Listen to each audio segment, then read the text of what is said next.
चलो देखो, general test में कितने पार्ट्स हैं? 3 पार्ट्स। एक है क्वांट्स, एक है रीजनिंग और एक है जीके। रीजनिंग में अपना एक लेक्चर हो गया है। ज्योग्राफी में अपना एक लेक्चर। ज्योग्राफी वाली क्लास अटेंड की थी? थोड़ी सी, मतलब। चलो, ज्योग्राफी वाली लेक्चर थी। इसमें कुछ पॉलिटी भी पूछता है, ठीक। अब सबसे पहले मुझे ये बताओ, कॉन्स्टिट्यूशन से क्या समझते हो? बताओ। हाँ, संविधान। संविधान से समझते क्या है?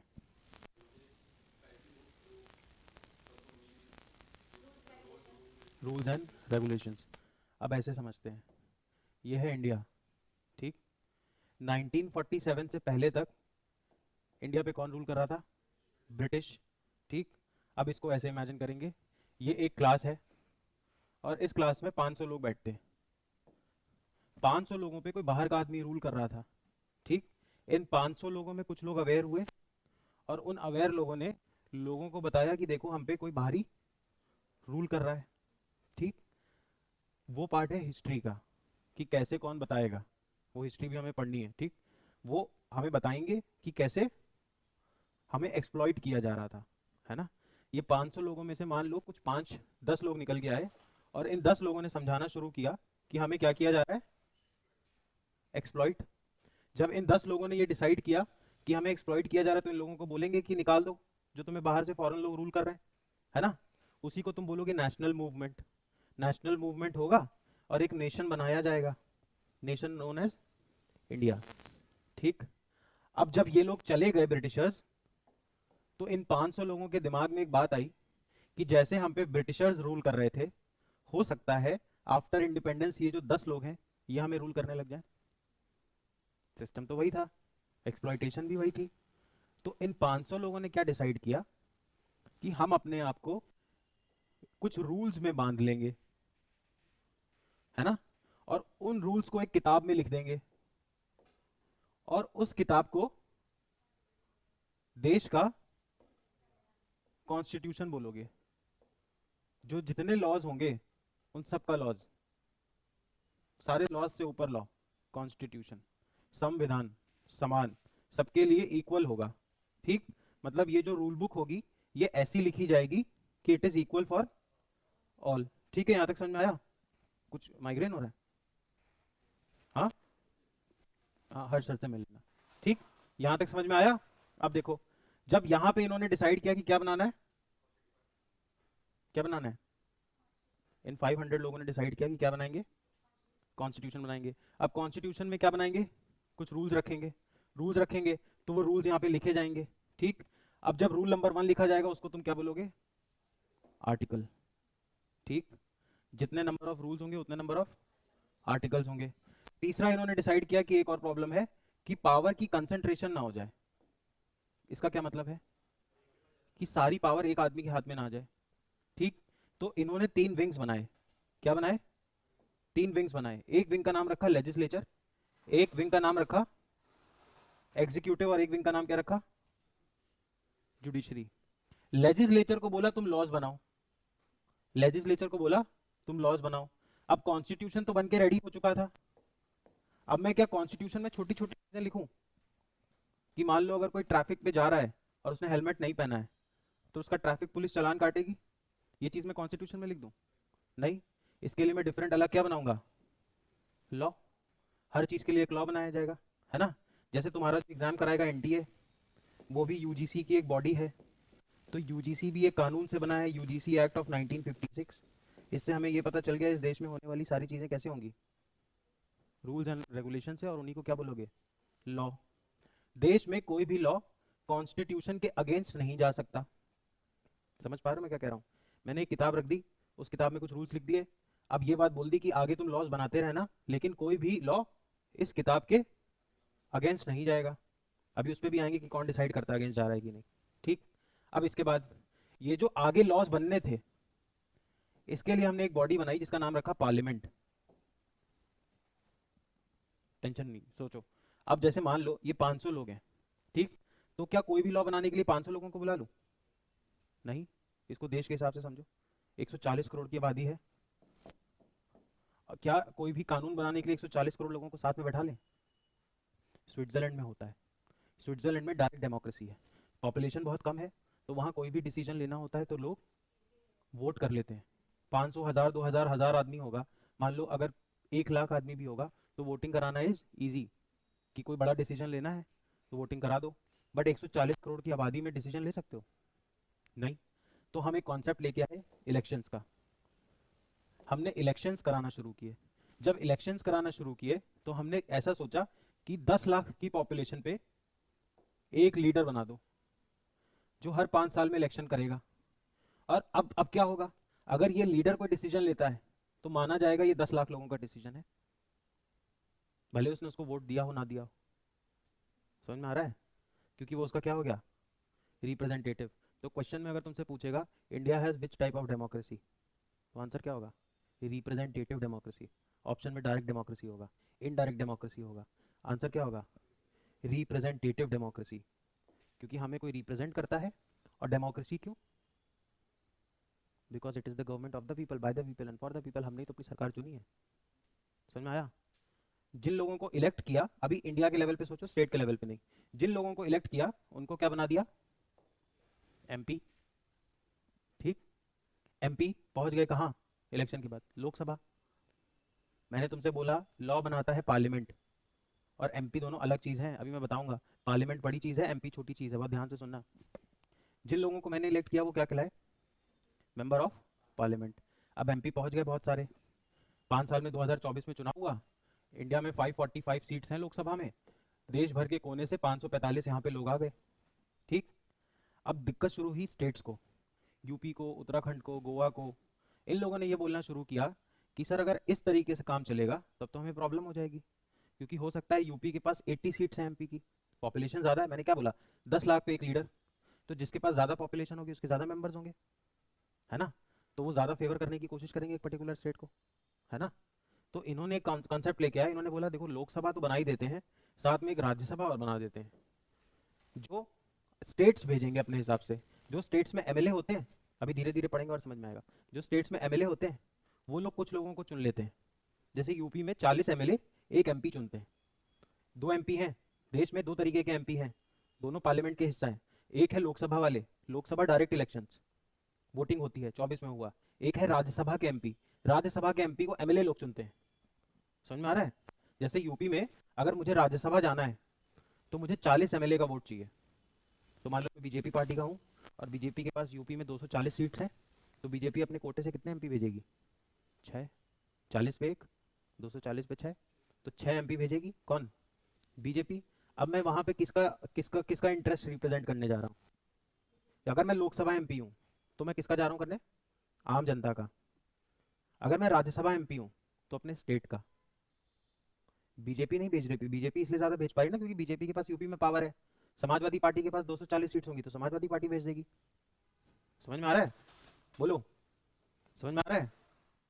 पक्का बताओ, तुम एमपी कितने टाइप के हैं, 2। अब इस देश में कोई भी कानून बनना होता है, इस देश में कोई भी कानून बनना होता है तो मैं पहले कहां से पास कराता हूं, लोकसभा, फिर कहां से पास कराऊंगा, राज्यसभा।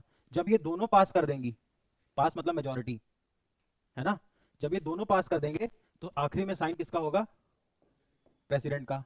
तो अगर मैं तुमसे क्वेश्चन पूछूं कि इस देश में अगर मुझे कोई नया कानून बनाना है तो कौन कौन लगता है, लोकसभा, राज्यसभा और प्रेसिडेंट, इन्हीं तीनों को मिला के बोलते हैं पार्लियामेंट। समझ में आया? अगर क्वेश्चन पूछे the parliament of India comprises of Lok Sabha, Rajya Sabha and the president of India. समझ में आ रहा है? पक्का? पक्का। यही सेम चीज पॉइंट नंबर 79 में लिखी हुई है, इसीलिए इसको बोलते हैं आर्टिकल 79। मैंने क्या बोला, कॉन्स्टिट्यूशन में बहुत सारे पॉइंट्स हैं, है ना? फिर उसके बाद क्या बोला, कॉन्स्टिट्यूशन वो कानून है जो दूसरे कानूनों को लीगैलिटी देता है। इस देश में, ये देश किससे चलेगा, लॉ से। ये देश किससे चलेगा, लॉ से। अब लॉ से चलाने के लिए लॉ बनाना पड़ेगा। लॉ बनाने के लिए क्या लगता है, पार्लियामेंट।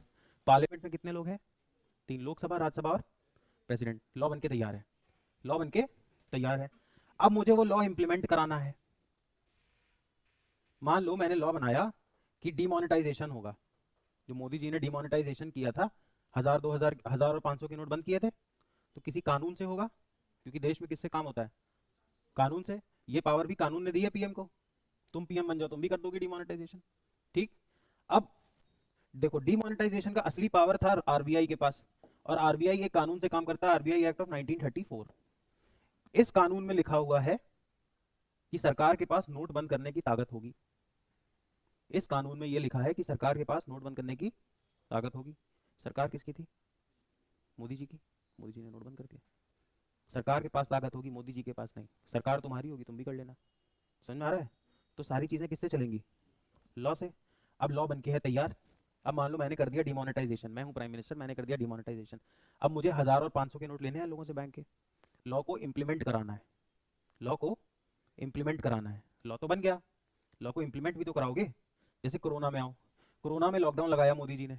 क्या लगाया, लॉकडाउन। लॉकडाउन वो क्यों लगा पाए, क्योंकि एक कानून है इस देश में। कौन सा, डिजास्टर मैनेजमेंट एक्ट 2005 का। डिजास्टर मैनेजमेंट एक्ट सरकार को ये पावर देता है कि अगर कोई ऐसी बीमारी फैल जाए जिससे लोगों, जो कंटेजियस हो और ज़्यादा लोग बीमार हो सकते हो, तो सरकार के पास पावर है वो लॉकडाउन लगा दे। लॉकडाउन मोदी जी ने कोई नया नहीं लगाया है। 1897 के आसपास भी ब्रिटिश गवर्नमेंट में पुणे के आसपास प्लेग फैला था, तो पुणे तब बंद कर दिया गया था। आज से 100 साल बाद हमारा एग्जाम्पल देंगे लोग। ठीक। तो लॉकडाउन कोई नई चीज़ नहीं थी जो मोदी जी ने लगाई थी। लॉकडाउन का प्रावधान था इस कानून में। बस मोदी जी ने अब मोदी जी को मान लो लगाना है क्या, जैसे मान लो मोदी जी को लगाना है कानून, वो लगाना था लॉकडाउन। उनके सचिव लोगों ने बोला, सेक्रेटरीज ने, कि सर कोरोना फैल रहा है बहुत तेज, लॉकडाउन लगा दीजिए। तो मोदी जी बोलेंगे हाँ लॉकडाउन तो लगा दूंगा, बट इस देश में सारे काम किससे होंगे, लॉ से। तो कोई लॉ होना चाहिए था।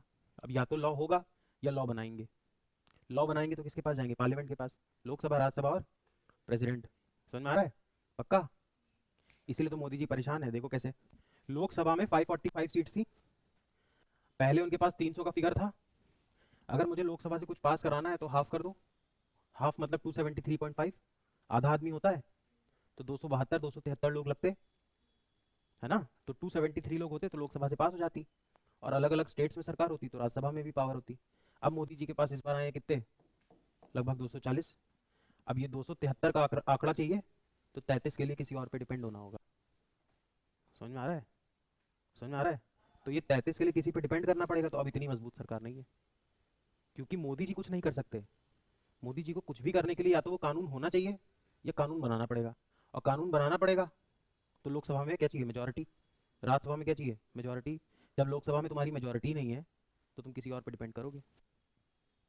समझ में आ रहा है। मतलब हमें ये समझ में आ गया लॉ बनता कैसे है, लोकसभा, राज्यसभा और प्रेसिडेंट। अब लगाना है मुझे लॉकडाउन, मैंने देखा अच्छा ठीक है, डिजास्टर मैनेजमेंट एक्ट में है ये पावर लॉकडाउन लगाने की गवर्नमेंट के पास। उन्होंने बोला हाँ लगेगी, तो उन्होंने बोला ठीक है लॉकडाउन लगा दो। अब आम आदमी इतना नहीं सोचता, आम आदमी सोचता है मोदी जी ने लॉकडाउन लगा दिया, है ना। लेकिन क्यों लगा दिया, because he had this power under disaster management act 2005। He could ban the notes because he had this power under RBI act 1934। समझ में आ रहा है। तुम किसी भी फील्ड में पढ़ो, कहीं भी पढ़ो, इन सबसे बच नहीं पाओगे।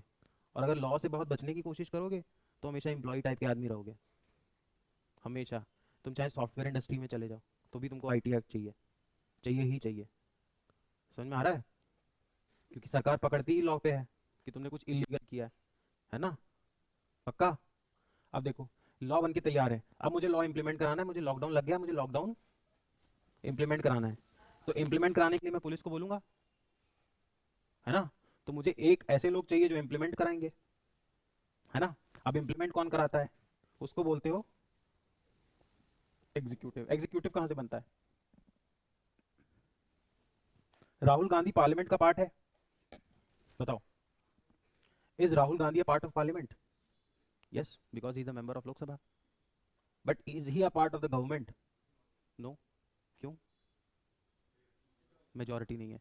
अब देखो देश में खेल, पावरफुल लोकसभा राज्यसभा दोनों है, पर ज्यादा पावरफुल कौन है इफेक्टिवली, लोकसभा। क्यों, क्योंकि लोकसभा सरकार बनाती है। वो जो 545 है उसमें जिसके पास मेजोरिटी आएगी हर 5 साल में, वो बनेगा एग्जीक्यूटिव का पार्ट। मोदी जी जब तक बनारस में है, बनारस में इलेक्शन लड़ते हैं, तब तक मोदी जी एमपी है, is a member of parliament from Banarasi. But जैसे ही उनकी सरकार बन जाती है वैसे ही वो प्राइम मिनिस्टर बन जाते हैं, तो मोदी जी वहां पे एग्जीक्यूटिव का काम करेंगे। समझ में आ रहा है।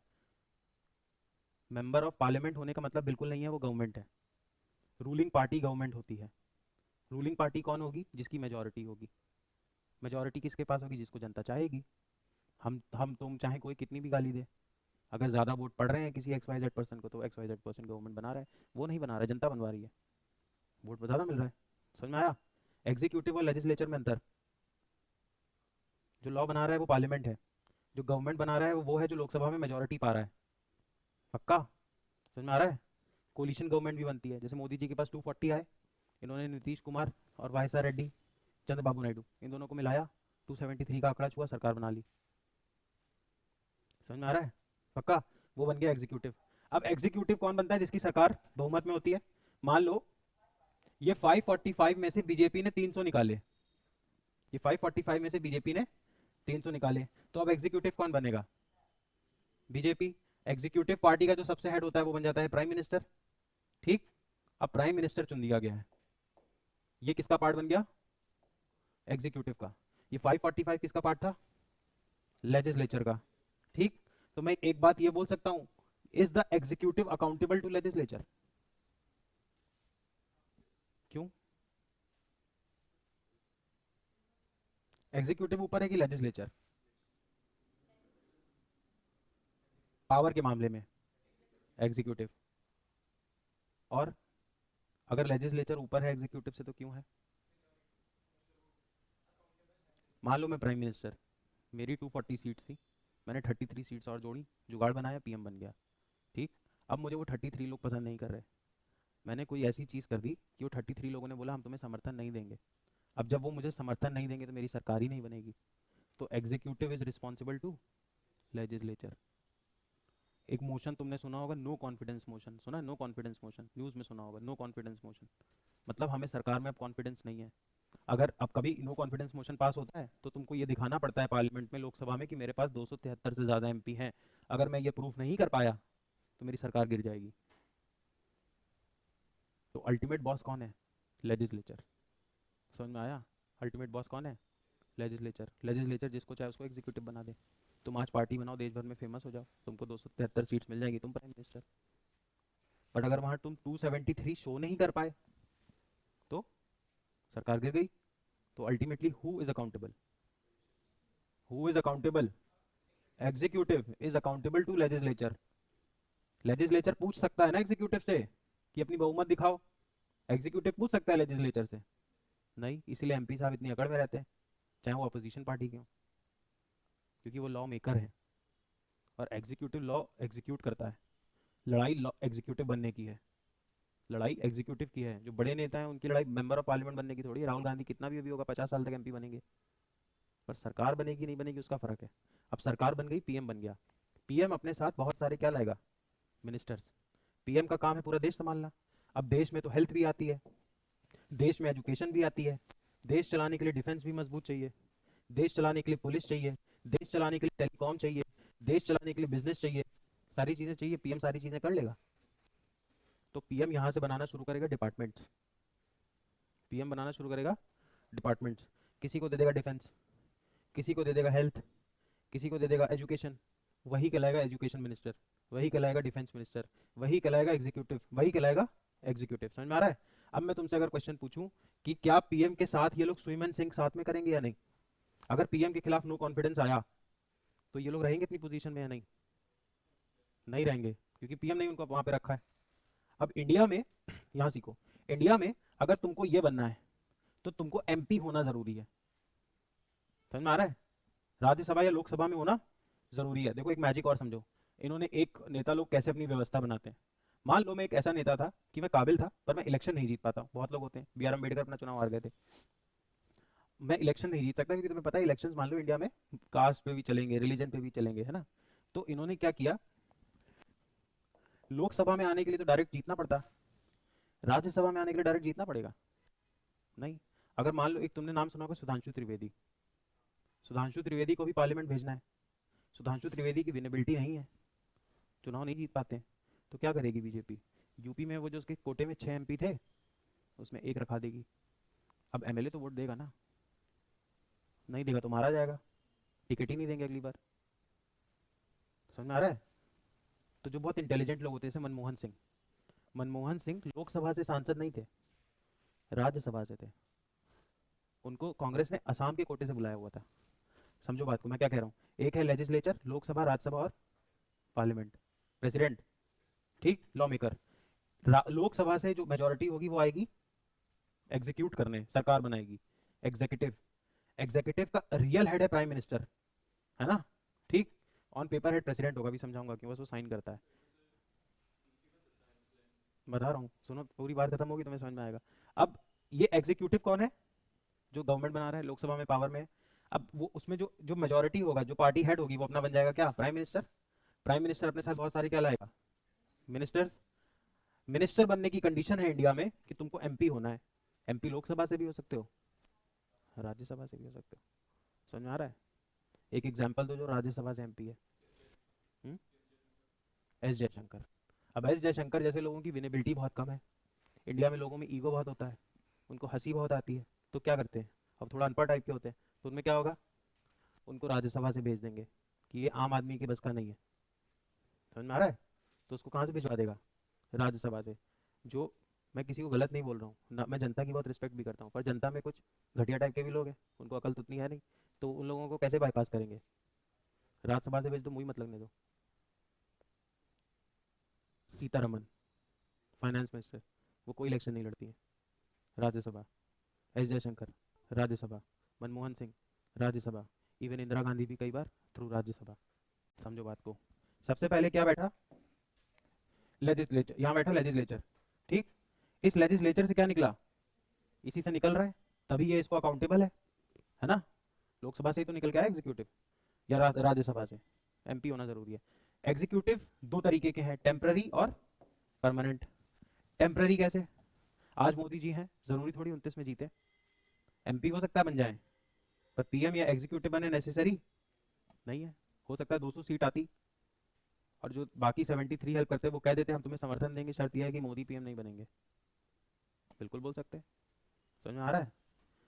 अब टेम्पररी और परमानेंट। टेम्पररी समझ में आया, मिनिस्टर लोग ये 5 साल में चेंज होते रहेंगे ना, अभी हमें नहीं पता 2029 में डिफेंस मिनिस्टर राजनाथ सिंह ही है कि नहीं, तो टेम्पररी। अब परमानेंट कौन होगा, आईएएस ऑफिसर्स। समझ में आ रहा है।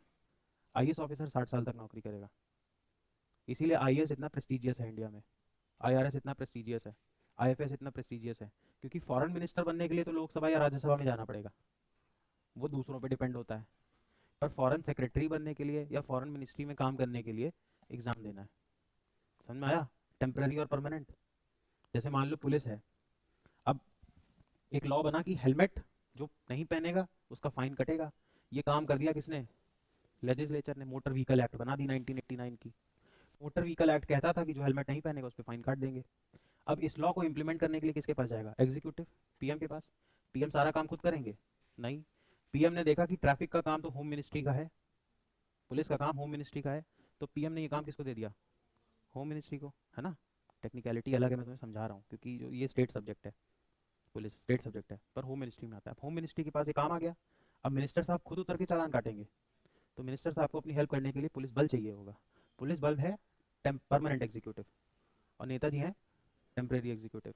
अगर मैं तुमसे पूछूं, एसबीआई में काम करने वाला क्लर्क या प्यून, ये एग्जीक्यूटिव का पार्ट है या नो।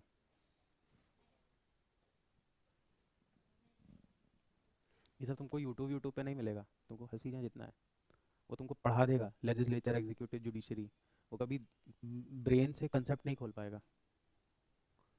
पढ़ तो तुम लोग सीट्स कितनी है, किसमें प्रेसिडेंट कितना है, मैं तुमसे क्वेश्चन पूछ रहा हूँ कंसेप्चुअल। तुमको मैंने एग्जीक्यूटिव लेजिस्लेचर समझा दिया। Is a peon working in SBI executive under government of India और नॉट, बोलो, सब लोग बोलो, यस नो।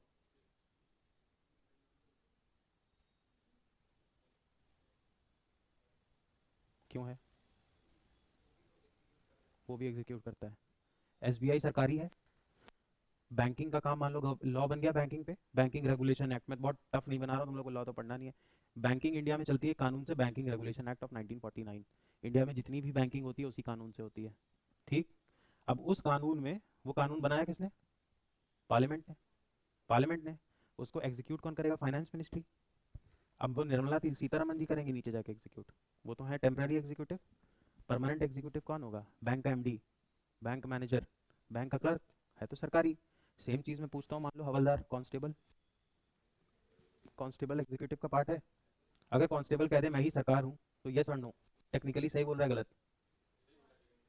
अगर तुमसे कांस्टेबल बोल दे मैं सरकार हूँ तो सही बोल रहा है गलत? बिल्कुल सही बोल रहा है। इसलिए तुमने देखा होगा बहुत सारी गाड़ियों के पीछे लिखा होता है गवर्नमेंट ऑफ इंडिया, तो वो गवर्नमेंट है क्या? सरकारी नौकरी कर रहे हैं, एग्जीक्यूट कर रहे हैं। क्योंकि एग्जीक्यूट कर रहे हैं तो गवर्नमेंट के पार्ट है, लेजिस्लेचर के पार्ट नहीं है, गवर्नमेंट के पार्ट है।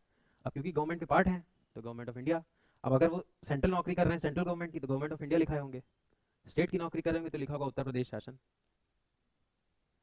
समझ में आया? सरकारी विभाग में काम करने वाला आदमी ही सरकार है, बस वो परमानेंट एग्जीक्यूटिव है और थोड़ा छोटे लेवल पे एग्जीक्यूट तो कर ही रहा है। कांस्टेबल भी तो रोड पे लॉ ही एग्जीक्यूट कर रहा है। अगर कोरोना में मुझे कांस्टेबल दो लाठी मार दे तो डिजास्टर मैनेजमेंट एक्ट 2005 में दी हुई लॉकडाउन लॉकडाउन की पावर को ही तो एग्जीक्यूट कर रहा है, इसलिए वो सरकार है। समझ में आया? अब देखो गेम, बनाने वाला एक, जो लॉ बना रहा है उसी में से कुछ लोग लॉ इंप्लीमेंट कर रहे हैं, तो शरारत हो सकती है। क्यों? मान लो हम है बीजेपी, हमारी यहाँ 300 सीट्स, ठीक, अब हम लॉ बनाएंगे, एग्जीक्यूटिव में भी सब मेरे लोग बैठे हैं। अब तुम बोलोगे सर नीचे तक कैसे बैठे हैं? अरे भाई तुम्हारा ट्रांसफर कर देंगे, मेन तो मिनिस्टर साहब है ना, मिनिस्टर तो हमारा बैठा है। समझ में आ रहा है? तो अब लेजिस्लेचर में हमारा कब्जा 300 सीट्स, लेजिस्लेचर की वजह से एग्जीक्यूटिव में मेरा कब्जा, मैं पीएम बन गया। अब मान लो मैंने कोई ऐसा लॉ बनाया, जैसे let's say CA NRC, CA बना दिया, ठीक, सीए छोड़ो, सीए ही बना दिया, चलो सीए में मैंने बोला कि अफगानिस्तान, बांग्लादेश और पाकिस्तान की माइनॉरिटी इंडिया आ सकती है, बस वो मुस्लिम नहीं होनी चाहिए। ये लॉ बनना है, सीए लॉ बना दिया, ठीक। अब बीजेपी का मान लो यही एजेंडा है कि एक पर्टिकुलर कम्युनिटी को टारगेट करो, वोट्स उठा लो, मैं समझाने के लिए बोल रहा हूँ, ठीक। अब इन्होंने यही इस तरीके से लॉ बनाया ताकि जो उनकी जनता है खुश हो, लॉ बना दिया, एग्जीक्यूट करने भी खुद ही बैठ गए, है ना। अब अगर एक बात बताओ, मैं ये तुमसे कहूँ कि इंडिया एक सेक्युलर देश है, the state shall not differentiate on the basis of language, religion, caste, culture, देश रिलीजन पे भेदभाव नहीं करेगा, तो ये रिलीजन पे भेदभाव है, यस और नो? ऑब्जेक्टिव रहो, ऑब्जेक्टिव रहो, अभी अपना आइडियोलॉजी मत समझो, है 100% है। तो कॉन्स्टिट्यूशन में ये बात लिखी हुई थी कि the state shall not discriminate, अभी कॉन्स्टिट्यूशन पढ़ेंगे, कॉन्स्टिट्यूशन के पॉइंट नंबर 15 में लिखा है, आर्टिकल 15 में लिखा है the state shall not discriminate only on the basis of caste, colour, race, religion, sex and place of birth. देश, आप कहाँ पैदा हुए हो, आपका क्या लिंग है, आप किस नस्ल के हो, किस धर्म के हो, किस जाति के हो, देश उस पर भेदभाव नहीं करेगा। ये कानून एक तरीके से उसके खिलाफ था, बनाने वाला एक, वही इंप्लीमेंट कर रहा है, तो वो अपनी गलती पकड़ेगा नहीं। तो अब हमें तीसरा बॉडी चाहिए जो इन दोनों से इंडिपेंडेंट हो, उसी का नाम है जुडिशरी। जुडिशरी ना तो चुनाव लड़ती है और जुडिशरी में ना तो सरकार का आदमी बैठता है, उसका सेटअप सिस्टम ही अलग है। जो वकील हैं जिनकी प्रैक्टिस बहुत ज़्यादा है, अब ले देके तुम आखिरी में जब पढ़ लोगे तो तुम्हें समझ में आएगा सर सब है तो गवर्नमेंट के ही हाथ में, गवर्नमेंट ही नॉमिनेट करती है। वही लोग आगे जाके क्या बनते हैं, सुप्रीम कोर्ट और हाई कोर्ट के जज। अब सुप्रीम कोर्ट का जज एक बार बैठ गया, वो 65 साल तक हटाया नहीं जा सकता, हाई कोर्ट का जज 62 साल तक हटाया नहीं जा सकता, कुछ रीजन है लेकिन उन्हें हटाना बहुत मुश्किल है। तो अब वो इंडिपेंडेंट आदमी है, वो तो ये बोलेगा ना कि अब मान लो कोई वकील है, वकील साहब गए, वकील साहब ने बोला कि सर देखिए सीए जो है हमारे आर्टिकल 15 के खिलाफ है। हमारा आर्टिकल 15 कहता है the state shall not discriminate only on the basis of caste, colour, race, religion, sex and place of birth, और इसमें रिलीजन पे डिस्क्रिमिनेशन है। तो सुप्रीम कोर्ट में जज बैठे थे, उन्होंने बोला हाँ हाँ बिल्कुल डिस्क्रिमिनेशन है, इस कानून को अनकॉन्स्टिट्यूशनल कर दो। समझ में आ रहा है? वो कानून अवैध हो जाएगा। चलता रहता है। तो एक तरीके से मैं ये कह सकता हूँ कि पावर किसी एक आदमी के हाथ में है, बनाने वाला एक, चलाने वाला एक, और जो चलाने वाला है वो बनाने वाले पे अकाउंटेबल भी है। तुम करते रहो खूब सारे कानून पास, अगर तुम्हारे पास बहुमत नहीं होगी तुम्हारी सरकार गिर जाएगी। तो legislature is the one who makes the law, executive is the one who implements the law, और ये दोनों अपना काम सही से कर रहे हैं या नहीं, इस पे चेक कौन रखता है? जुडिशरी। तो जैसे हिंदू धर्म में कॉन्सेप्ट है there are 3 gods, Brahma, Vishnu and Mahesh, Indian government system भी सेम वैसा ही है, लेजिस्लेचर, एग्जीक्यूटिव और जुडिशरी।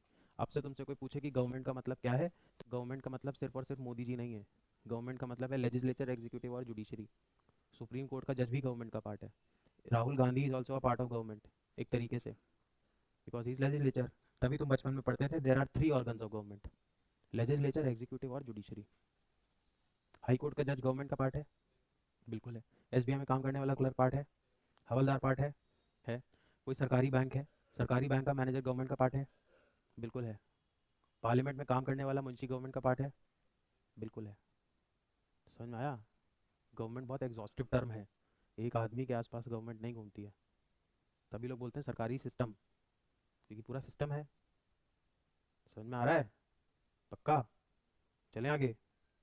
Basic clear? अब देखो, यहाँ से देखो, पहला point, Indian constitution is the largest ever written constitution. Written word पकड़ो, पहला वर्ड पकड़ोगे लार्जेस्ट, कि दुनिया में बहुत देशों के पास क्या है, कॉन्स्टिट्यूशन। और कॉन्स्टिट्यूशन ही आप किसी देश का कैरेक्टर डिसाइड करता है। अगर मुझे ये बात पता है कि Saudi Arabia is Islamic country, क्योंकि मैंने कॉन्स्टिट्यूशन वहाँ का देख लिया, वहाँ का कॉन्स्टिट्यूशन कहता है कि हम इस्लामिक कंट्री हैं। पाकिस्तान का कॉन्स्टिट्यूशन कहता है मैं इस्लामिक कंट्री हूँ। कुछ क्रिश्चियन कंट्रीज भी हैं जो बोलती हैं मैं क्रिश्चियन कंट्री हूँ। इंडिया अपने आप को सेक्युलर बोलेगी। कॉन्स्टिट्यूशन से तुमको उस कंट्री के बारे में मोटा मोटा कैरेक्टर पता चल जाता है कि ये इस देश में चलता क्या है, सिस्टम क्या है।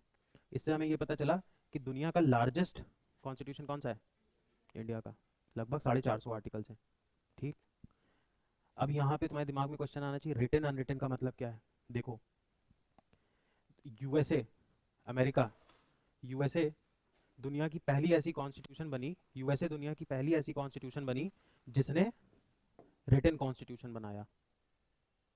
यूएस दुनिया की पहली कॉन्स्टिट्यूशन है जिसने अपना रिटन कॉन्स्टिट्यूशन बनाया। ठीक। अब देखो, मतलब रिटन है तो सर अनरिटन भी होता होगा। ब्रिटेन है अनरिटन। अनरिटन और रिटन में अंतर समझो। ऐसी कोई चीज हो सकती है जो लिखी ना हो और कह दो कॉन्स्टिट्यूशन? नहीं। बस अंतर क्या होता है, अगर तुम्हारा कॉन्स्टिट्यूशन एक किताब में है, चाहे वो किताब इतनी मोटी हो चाहे इतनी पतली, तो उसको बोलते हैं रिटन कॉन्स्टिट्यूशन। और अगर तुम्हारे देश में जो नियम है वो किसी एक किताब में ना लिख के अलग अलग जगहों पे लिखे हों, उसको बोलते हैं अनरिटन कॉन्स्टिट्यूशन। ब्रिटेन में क्या चलता है, अनरिटन। इंडिया में क्या है, रिटन। अब तुम्हारे दिमाग में क्वेश्चन आएगा, सर ब्रिटेन में अनरिटन कैसे चल रहा है? ब्रिटेन के लोग हमसे ज़्यादा सिविलाइज है। तुमको थोड़ा अजीब लगेगा लेकिन सही बात है।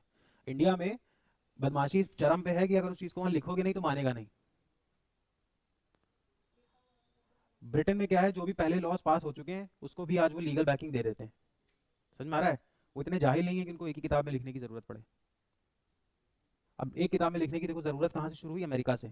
दुनिया में पहला कॉन्स्टिट्यूशन किसका लिखा गया था, यूएस का। और यूएस ने अपना पहला कॉन्स्टिट्यूशन सोचो 1776 में लिख दिया है। हम 47 में लिखे हैं, वो भी 200 साल बाद। अमेरिका 1776 में कॉन्स्टिट्यूशन लिख चुका था। अमेरिका बना कैसे? देखो, एक, जब मैंने तुम लोग को बताया था कि क्रिश्चियन वर्ल्ड डिवाइड हुआ था स्पेन और पोर्चुगल के बीच में, तो स्पेन गया इधर ढूंढने, पोर्चुगल गया इधर। पोर्चुगल इंडिया आया, स्पेन उधर गया। तो एक कोलंबस नाम का वो था नेविगेटर, वो निकला इंडिया की खोज में। वो पहुंच गया अमेरिका, तो उसने अमेरिका में कुछ लाल लाल लोग देखे, उसे लगा ये इंडियन। तो वहाँ के तुम देखो जो नेटिव्स हैं अमेरिका के पुराने, जो असलियत में अमेरिकन हैं, उनको बोलते हो रेड इंडियंस।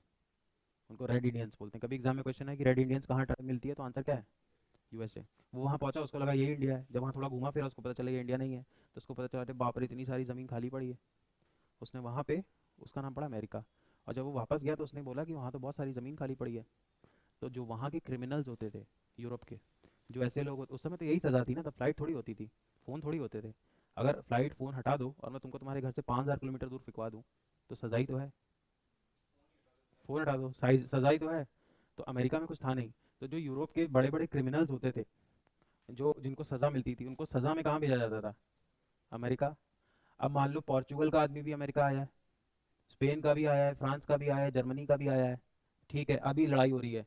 मैं जर्मन, तुम पोर्चुगीज, तुम स्पेनिश, तुम कहीं के हो, तुम कहीं के हो, तुम ब्रिटिश।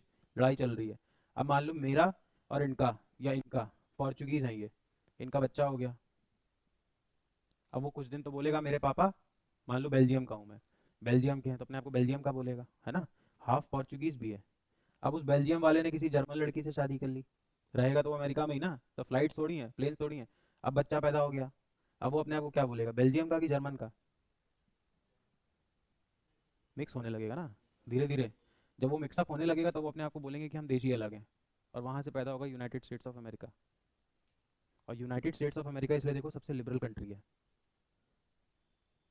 कुछ मायनों में। उनको तुम्हारे रिलीजन, कास्ट, कलर से ज़्यादा, वहाँ पे ब्लैक वाइट्स है लेकिन बहुत ज़्यादा फर्क नहीं पड़ेगा नेशनैलिटी का। अगर टैलेंट अच्छा होता है तो बुला लेते हैं। इंडियंस को भी देखो, जितना अच्छा टैलेंटेड इंडियन है यूएस भाग जाता है। अब जब उनके बच्चे होने लगे, तो अब उनके पास कोई देश तो था नहीं, कोई नियम तो था नहीं। तो वहाँ अब सब हैं बदमाश, जेनेटिकली बदमाश है। सभी है ना वहाँ से, सभी बदमाश है। और जेनेटिकली बदमाश है, बदमाशों में बदमाश है, क्रिमिनल्स थे। तो उन लोगों ने सोचा क्रिमिनल्स को पता है मैं भी क्रिमिनल, तुम भी क्रिमिनल, तुम भी क्रिमिनल, तो कुछ लिखित में बात कर ली जाए कि तुम ये नहीं करोगे मैं ये नहीं करूँगा। इसीलिए देखो कॉन्स्टिट्यूशन का कॉन्सेप्ट ही अमेरिका से आ रहा है। और सबसे पहला देश बना कौन? यूएसए, जहाँ पे आया क्या? कॉन्स्टिट्यूशन। तो Indian constitution is the largest. First कौन सा है? US. Ever written legal document. ठीक, कोई मतलब नहीं, यहाँ तक समझ गए? अब ये क्वेश्चन पूछता है, it took exactly 2 years 11 months and 17 days for the constituent assembly. अब देखो कॉन्स्टिट्यूएंट असेंबली क्या है, इस पॉइंट को पकड़ो, कॉन्स्टिट्यूएंट असेंबली को पकड़ो। कॉन्स्टिट्यूएंट असेंबली क्या थी? जब हमारी आज़ादी मिली तो ब्रिटिश ने हमसे बोला अपना कॉन्स्टिट्यूशन बना लोगे, तो हमने बोला हाँ बना लेंगे। कह रहे कौन बनाएगा? कह रहे हमारे पास भी कुछ लोग हैं जो बाहर से पढ़ लिख के आए हैं, बी आर अम्बेडकर जैसे लोग, जवाहरलाल नेहरू जैसे लोग। तो वो लोग इकट्ठे हो गए, और ऐसे कितने लोग थे? 289। 10 तो हम तुम्हें समझा रहे थे, हम तुमको पहले 289 बोलेंगे तो तुम सुनोगे ही नहीं। ठीक, ये सारे लोग इकट्ठे हुए और ये लोग बैठे और इन्होंने अपना क्या बनाया? कॉन्स्टिट्यूशन। जिन लोगों ने कॉन्स्टिट्यूशन बनाया वही क्या कहलाए? Constituent assembly. कॉन्स्टिट्यूएंट असेंबली को कॉन्स्टिट्यूशन बनाने में 2 साल 11 महीने 18 होता है वैसे, 18 दिन लगे। ये क्वेश्चन पूछता है, पक्का समझ में आया? कॉन्स्टिट्यूएंट असेंबली समझ में आई? फिर आगे कहाँ से क्वेश्चन पूछता है? कॉन्स्टिट्यूएंट असेंबली की पहली मीटिंग कब हुई? December 9 1946 पूछता है ये क्वेश्चन। अब एक देखो यहाँ क्वेश्चन और पूछता है कि कॉन्स्टिट्यूएंट असेंबली का पहला प्रेसिडेंट कौन था? समझे मैं क्या कह रहा हूँ? वो जो 289 लोग बैठे थे, उन 289 लोगों में सबसे पहला कौन प्रेसिडेंट कौन था उनका? राजेंद्र प्रसाद मार करके आते हैं सब, वही थे। लेकिन जब पहला दिन हुआ तो राजेंद्र प्रसाद बीमार पड़ गए। समझे? 2 साल 11 महीने 18 दिन लगे। 2 साल 11 महीने 18 दिन की कहीं से शुरुआत हुई होगी। तो जब पहला दिन था वो था December 9 1946। बट 9 दिसंबर 1946 को कौन बीमार पड़ गया? राजेंद्र प्रसाद। तो हमने फ्रांस में एक फ्रेंच प्रैक्टिस कॉपी की। फ्रांस में क्या होता है, जब क्लास बोल रहा हूँ समझाने के लिए बोल रहा हूँ, क्लास का मॉनिटर एब्सेंट होता है तो जो सबसे सीनियर बच्चा होता है उसको बैठा देते हैं। मतलब जब कॉन्स्टिट्यूएंट असेंबली का प्रेसिडेंट नहीं होगा तो कॉन्स्टिट्यूएंट असेंबली का सबसे सीनियर मोस्ट मेंबर बैठा दिया जाएगा। ये कहाँ की प्रैक्टिस है? फ्रेंच। यूपीएससी में पूछा हुआ है कि सच्चिदानंद सिन्हा क्यों बैठे। तो एक बंदे थे सच्चिदानंद सिन्हा, सच्चिदानंद सिन्हा एग्जाम में नाम पूछता है। सच्चिदानंद सिन्हा पहले बंदे बने जो कॉन्स्टिट्यूएंट असेंबली के फर्स्ट चेयरमैन थे, first person to chair the constituent assembly. Answer mark करके आओगे राजेंद्र प्रसाद। राजेंद्र प्रसाद कंप्लीट टेन्योर के थे, लेकिन पहली मीटिंग किसने की? Because he was the eldest. समझ में आया? And this practice has been taken from France. Question पूछ लेगा पहला chairperson of constituent assembly, mark answer क्या करोगे? सच्चिदानंद सिन्हा। और ऑप्शन में डालेगा भी क्या? राजेंद्र प्रसाद। चलें आगे। अब देखो लास्ट मीटिंग कब हुई? November 26 1949। अभी ऊपर बोला 2 साल 11 महीने 18 दिन लगे। पहली मीटिंग कब हुई? December 9 1946 presided by Sachchidananda Sinha and we copied this practice from France. इसके बाद लास्ट मीटिंग कब हो रही है?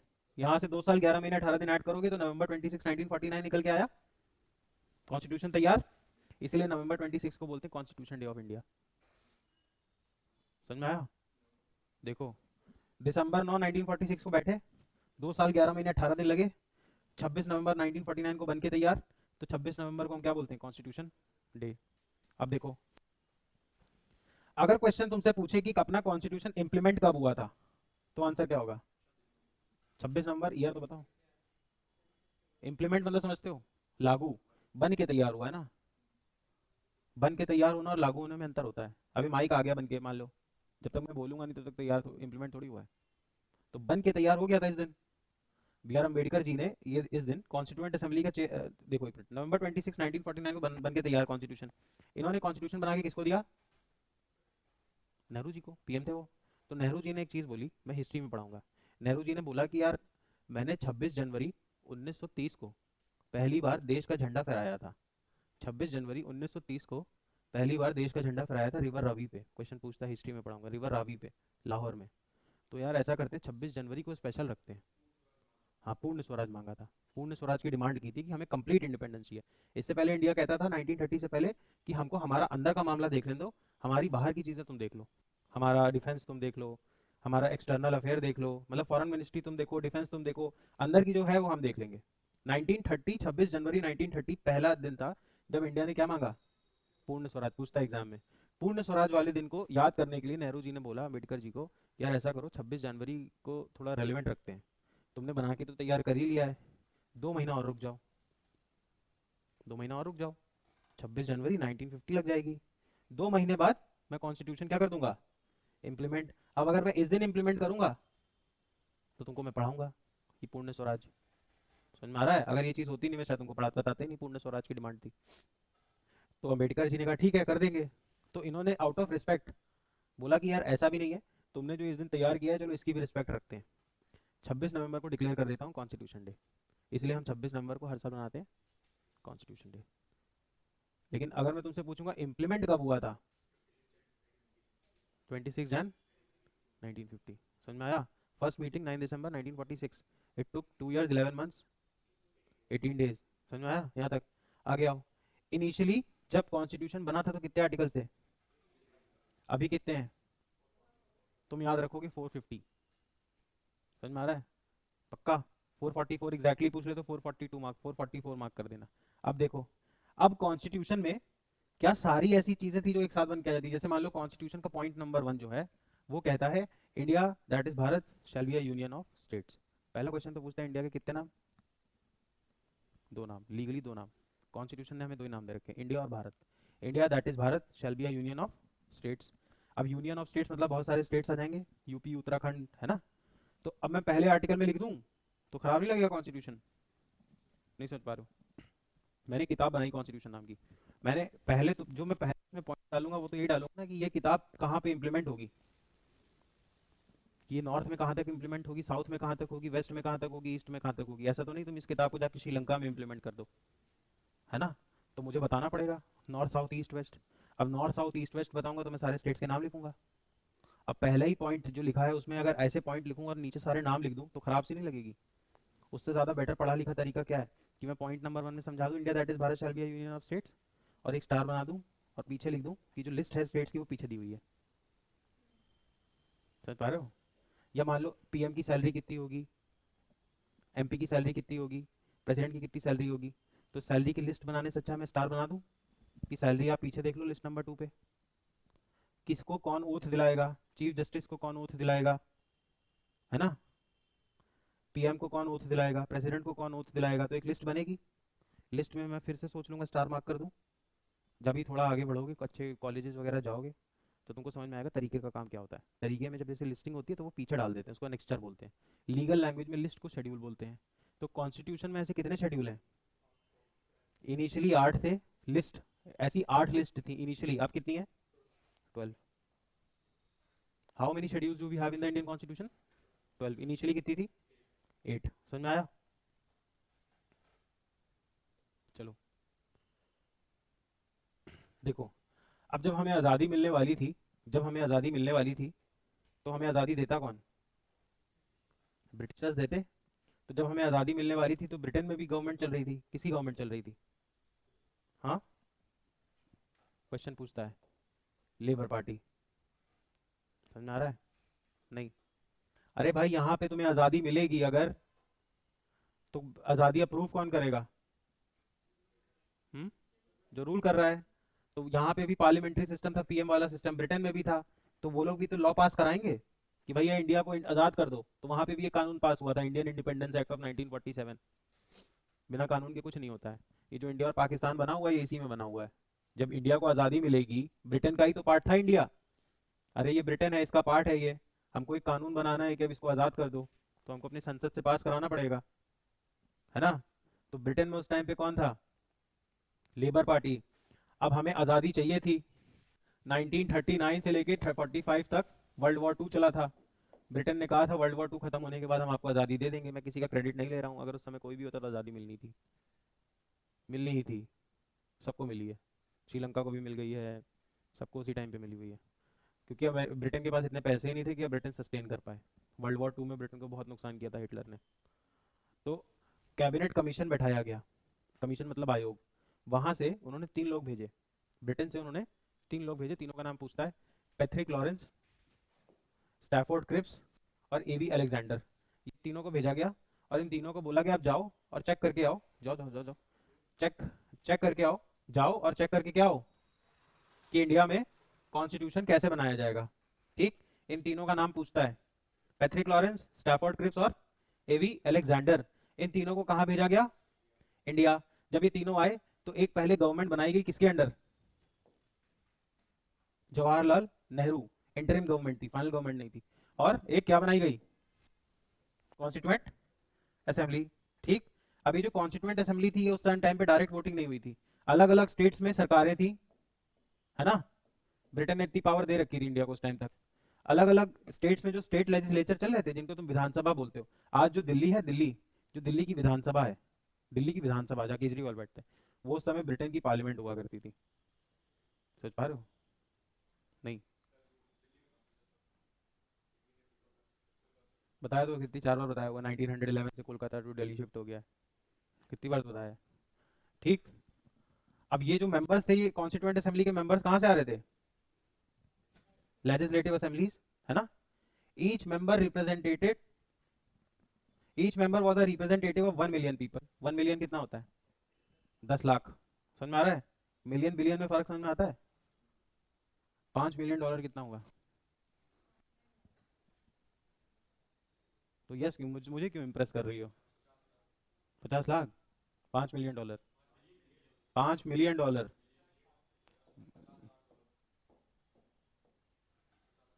कितना हुआ इंडियन करेंसी में बताओ। मान के चलते हैं $1 80 का है। हम तुमसे कहते हैं हमको $5 मिलियन पैसे दे दो, तो कितने दोगे? 800 करोड़ दे दोगे? हैं, 800 करोड़ दे दोगे? थोड़ा हम्बल रहो भाई, मैं कुछ बताया करो तो सुना करो। अभी इतना स्मार्ट नहीं हो, मैं तुमको सच बता रहा हूँ। बस तारीफ कर देता हूँ क्योंकि अंधों में काना राजा। चले आगे। Each member was a representative of 1 million people. हर 10 लाख में से कितने आ रहे थे, एक आदमी। Sir Sachchidanand Sinha the eldest was the first chairman of the assembly. समझ में आया क्यों? इधर भाई तुम बताओ, $5 मिलियन कितना होता है? $5 मिलियन। ये भी बहुत होशियार चंद है, हाँ। मैं तुमसे कहता हूँ मुझे $8 मिलियन दे दो, पहले तो अपनी एज बताओ, कितनी, क्या एज है तुम्हारी? 18, चलो तुम मतलब कि बड़े हो। मैं तुमसे कहता हूँ $8 मिलियन दे दो मुझे, तो मुझे कितने रुपए दोगे?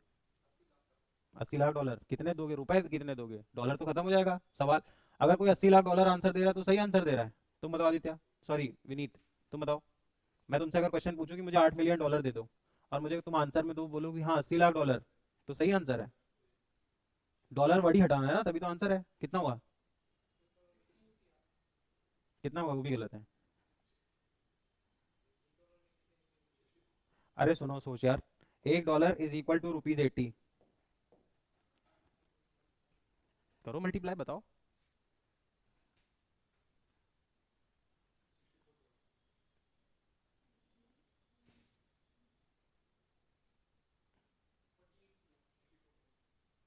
तो देखो कैलकुलेट कैसे हो रहा है। ये तो इंटेलिजेंट है ना। 640 लाख। 640 लाख कोई लैंग्वेज होती है?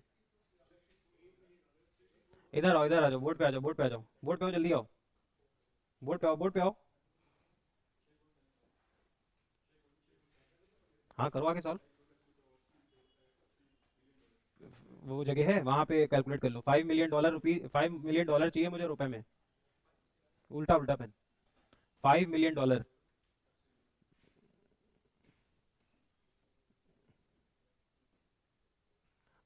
अच्छा तुम बताओ ऑनेस्टली, ऐसे ऐसे ऐसे काम चलेगा? ग्लोबल करेंसी क्या है? डॉलर। ऐसे काम चलेगा? अगर तुमसे मैं बोलूँ $5 मिलियन, तो मुझे नहीं लगता तुम्हारे दिमाग में तुरंत फिगर बन जाना चाहिए। ये करना, ये करोगे? तुम बताओ। 60। इनको इनको भी कर लेने दो। हाँ, कितना बन रहा है ये? 4 करोड़ होगा? तो तुम तो लॉस में हो। अभी तुमको बहुत टाइम है बेटा, इसलिए स्माइल कम किया करो। चलो जाओ, जाओ जाओ जाओ। $1 मिलियन अगर ₹8 का डॉलर है, तो 8 करोड़। मैंने तुमसे मांगे कितने? $8 मिलियन, 64 करोड़। सिंपल। अगर $70 का डॉलर होगा तो 1 मिलियन डॉलर मतलब 7 करोड़।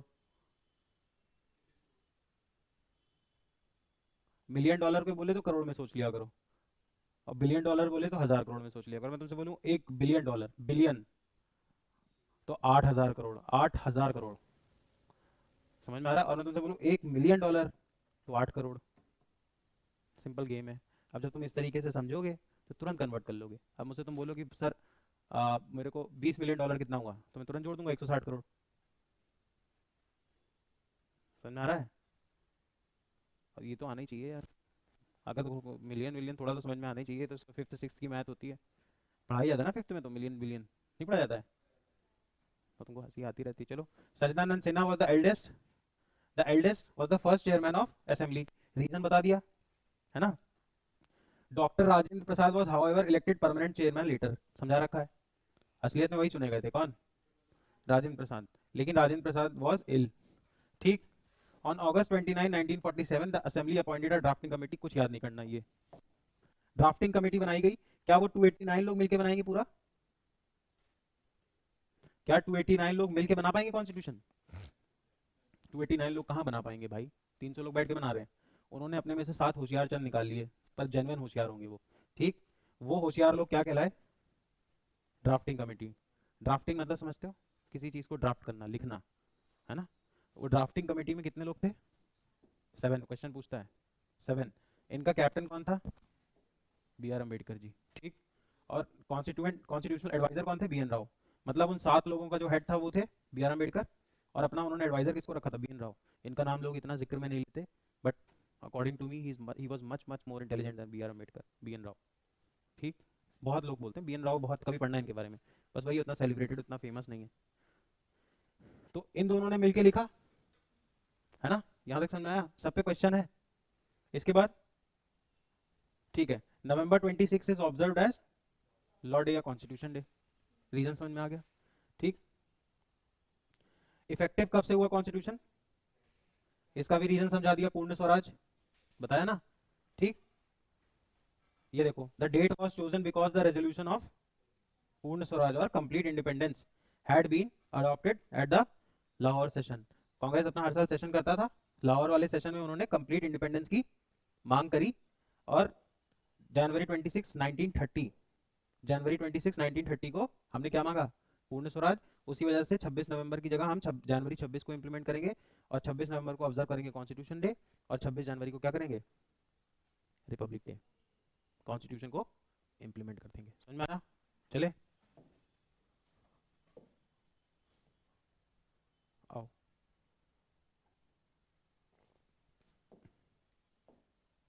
देखो, रटने वाली चीज है। अब it is important to note that, हाँ, हमने नेशनल फ्लैग कब अडॉप्ट किया? जुलाई 22 1947। हमारा एम्बलम क्या है?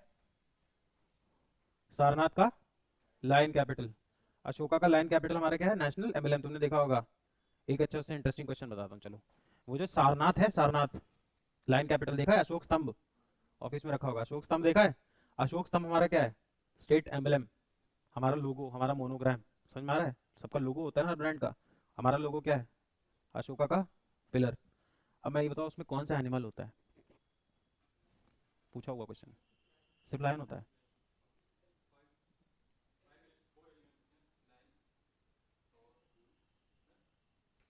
समझ पा रहे हो मैं क्या कह रहा हूँ? हमारा एक स्टेट एम्बलम है, लायन कैपिटल सारनाथ का, सारनाथ में बना हुआ है, सारनाथ इज इन बिहार, बिहार में है ना सारनाथ। इस स्टेट एम्बलम में कौन कौन से एनिमल्स हैं?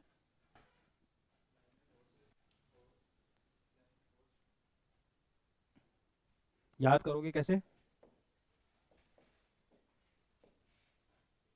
B for bull, H for, E for, L for lion. समझ में आया? यहाँ सबको क्या रहता है? लायन। लेकिन गुड, वेरी गुड। हाँ, तुम थोड़ा अपना ईगो वीगो कम करो भाई, सही सही इंसान हो, सही पढ़ लोगे, तो इधर उधर में दिमाग कम लगाया करो। चलो, चले आगे। ये देखो, लायन, एलिफेंट, हॉर्स, बुल। अगर किसी का दिमाग यहाँ रहता तो यहीं से सॉल्व कर देता। सामने तो लिखा है, मैं तुमको याद करने का तरीका बता रहा हूँ। भेल, BHEL, बुल, हॉर्स, एलिफेंट और लायन, भूलोगे नहीं। चले आगे। ठीक है। इसके बाद हमारे जो एम्बलम है उसमें क्या लगा हुआ है? धर्म चक्र, व्हील ऑफ द लॉ। समझ में आया? हमने अपना स्टेट एम्बलम कब अडॉप्ट किया? 26 जनवरी 1950। ठीक है, अब देखो वर्ड्स, एक हमारा वर्ड है, लोगो है इंडिया का, सत्यमेव जयते, कहाँ से लिया गया है? मुंडक उपनिषद। उपनिषद होते हैं बुद्धिस्ट टेक्स्ट में, उपनिषद होते हैं, जैसे रामायण है, महाभारत है ना? ऐसे बुद्धिज्म में क्या है? उपनिषद। उपनिषद बहुत सारे हैं। एक उपनिषद है मुंडक उपनिषद, शायद 108 उपनिषद हैं, कितने? 108। उसमें से एक है मुंडक उपनिषद। मुंडक उपनिषद में एक लाइन लिखी है, सत्यमेव जयते, ट्रूथ अलोन ट्रायम्फ्स। सत्यमेव जयते की इंग्लिश ट्रांसलेशन है। ठीक, ये कहाँ लिखा हुआ है? स्टेट एमएलएम के नीचे। समझो, हमने पूरे पैराग्राफ, इंग्लिश में मत जाओ, पूरे पैराग्राफ में समझाने की कोशिश की कि इसमें कितने एनिमल्स हैं? 4। ठीक, सबसे ऊपर एम्बलम के क्या लिखा हुआ है? धर्म चक्र बना हुआ है। ठीक, व्हील ऑफ द लॉ। जो नीचे वाला पार्ट है उसमें क्या बना हुआ है? स्लोगन लिखा हुआ सत्यमेव जयते। ये सत्यमेव जयते लिया कहां से है? मुंडक उपनिषद। और सत्यमेव जयते लिखा किस स्क्रिप्ट में है? देवनागरी। संस्कृत किस में लिखी जाती है? देवनागरी। सत्यमेव जयते क्या है? संस्कृत। समझ में आया? पक्का? क्योंकि बुद्धिस्ट टेक्स्ट में 2 लैंग्वेज है, पाली और संस्कृत। ऐसा बताते थे, जो एलिट्स थे वो संस्कृत बोलते थे, और जो कॉमनर्स थे वो पाली एंड प्राकृत। एक लैंग्वेज याद कर लो बुद्धिज्म में, पाली। पाली एंड प्राकृत। पाली और प्राकृत किसकी लैंग्वेज थी? कॉमनर्स की। और संस्कृत एलिट वर्ग बोलता था। समझ में आया? चलो ठीक है, ये कहाँ से लिखा है? The word Satyameva Jayate have been adopted from Mundaka Upanishad. The national anthem was adopted by the Constituent Assembly on January 24, 1950। ये तो याद ही करना होगा, समझा कुछ नहीं सकते। इसमें एक चीज और याद रख लो, 25 जनवरी को हम नेशनल वोटर्स डे बनाते हैं। नेशनल वोटर्स डे, क्योंकि 25 जनवरी को इलेक्शन कमीशन ऑफ इंडिया बनी थी। चलें आगे, चलें आगे। इंडिया का नेशनल एंथम क्या है? जनगण मन। बनाया किसने? रविंद्रनाथ टैगोर। कितने सेकंड्स का है? 52 सेकंड्स। और शॉर्टर वर्जन जो है वो कितने सेकंड में हो जाता है?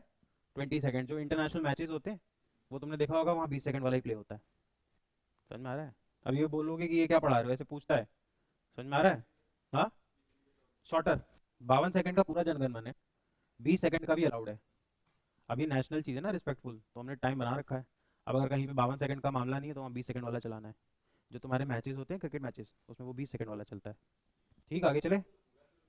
नहीं, 20 सेकंड का होता है, कहीं पे 52 चलता होगा। अब मैं तुमको और कैसे समझाऊं कि ये चीज़ होती होगी? समझ में आ रहा है? चलो आगे। जो हमारा नेशनल कैलेंडर है वो शाका एरा का है। शाका एरा, शाका एक राजा थे एंशियंट टाइम्स में। ठीक, कब का है? शाका एरा का।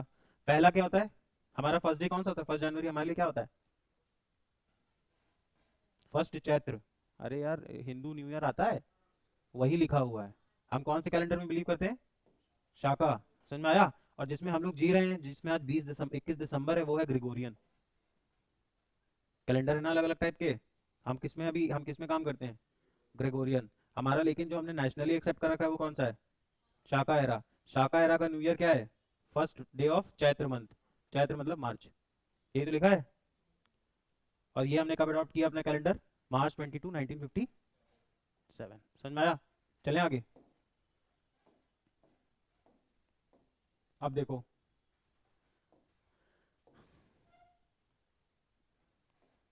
हमने कॉन्स्टिट्यूशन से, हमने क्या किया, कुछ लोग ये भी बोलते हैं कि हमारा कॉन्स्टिट्यूशन कॉपीड है, तो हमने पूरा कॉन्स्टिट्यूशन नया ना बना के कुछ कुछ पार्ट्स कहीं कहीं से उठा लिए।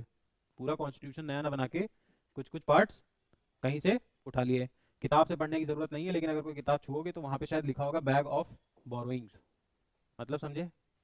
मान लो ये मेरा कॉन्स्टिट्यूशन नाम का बैग है, और मैंने अलग अलग जगह से चीजें ले लेके इसमें बोरो करके डाल दी हैं। एक क्रिटिसिज्म ये भी है कि हमारा कॉन्स्टिट्यूशन ओरिजिनल नहीं है, क्योंकि हमने हर चीज़ अलग अलग जगह से क्या कर ली? कॉपी। कैसे? जैसे हमारे कॉन्स्टिट्यूशन का जो मोटा मोटा सारा काम है, जो बेसिक फ्रेमवर्क है, 70% कॉन्स्टिट्यूशन, वो बना है गवर्नमेंट ऑफ इंडिया एक्ट 1935। अब गवर्नमेंट ऑफ इंडिया एक्ट 1935 किसने बनाया होगा? ब्रिटिश ने, वहां से बन के आया होगा। ठीक, सेंटर और स्टेट में जो लिस्ट सिस्टम होता है, मतलब जैसे कुछ कुछ सब्जेक्ट्स होते हैं जिसपे कानून कौन बनाता है? सेंटर। कुछ सब्जेक्ट्स होते हैं जिसपे कानून कौन बनाता है? स्टेट। समझ में आ रहा है? जैसे सेंटर के पास 100 है शायद, और स्टेट के पास 47। और कुछ ऐसी लिस्ट होती है, कुछ ऐसे सब्जेक्ट्स होते हैं जिसपे सेंटर और स्टेट दोनों बनाते हैं, जैसे एजुकेशन, फॉरेस्ट, रेलवे पे सेंटर बनाता है। उनको बोलते हैं कॉन्करेंट लिस्ट। एक होती है सेंटर लिस्ट, एक होती है स्टेट, और एक होती है कॉन्करेंट। कॉन्करेंट पे सेंटर और स्टेट दोनों बनाते हैं। पुलिस पे लॉ कौन बनाता है? स्टेट। स्टेट, इसलिए पुलिस वाले जो होते हैं उनके सबसे ज्यादा डर लगता है सीएम साहब से। स्टेट। दिल्ली की पुलिस सेंटर के पास आती है, एक्सेप्शन है, क्योंकि दिल्ली में तो पीएम भी रहते हैं ना। बाकी जो स्टेट पुलिस होती पुलिस, इसलिए तुम देखो पुलिस में लिखा होता है ऊ प्रपु, उत्तर प्रदेश पुलिस। सिंघम देखोगे तो महाराष्ट्र लिखा होता है, महाराष्ट्र पुलिस। आईपीएस होता है उसका देखो बैच ही अलग होता है, उसका लिखा होता है आईपीएस। जो पुलिस होती है वो कहाँ से वो किसके अंडर आती है? स्टेट के अंडर। हॉस्पिटल देख लो, जैसे एम्स है वो सेंटर के अंदर आता है। अच्छा चलो मैं तुमसे पूछता हूँ, हेल्थ किस में आएगी, सेंटर स्टेट या कॉन्करेंट? कॉन्करेंट क्यों? देखो एम्स जैसे अस्पताल किसके अंडर आते हैं? सेंटर। लेकिन जो राम मनोहर लोहिया है, ये जिला अस्पताल होता है, वो किसके अंडर आता है? स्टेट। तो हेल्थ पे दोनों बना रहे। एजुकेशन, आईआईटी सेंटर के अंडर, लखनऊ यूनिवर्सिटी स्टेट के अंडर। एजुकेशन पे दोनों बना रहे। प्राइमरी शिक्षा स्टेट के अंदर, आईआईटी सेंटर के अंदर, केंद्रीय विद्यालय सेंटर के अंदर। समझ में आ रहा है? फॉरेस्ट पे कौन बनाता है? दोनों। रेलवे पे सेंटर। रेलवे पे अगर दोनों को पावर दे दो कोई दिक्कत हो जाएगी। महाराष्ट्र से ट्रेन निकली यूपी के लिए, तुमको कुछ अच्छा नहीं लगा तो महाराष्ट्र के सीएम हो, तुमने ट्रेन रोक ली। रेलवे आता है सेंटर।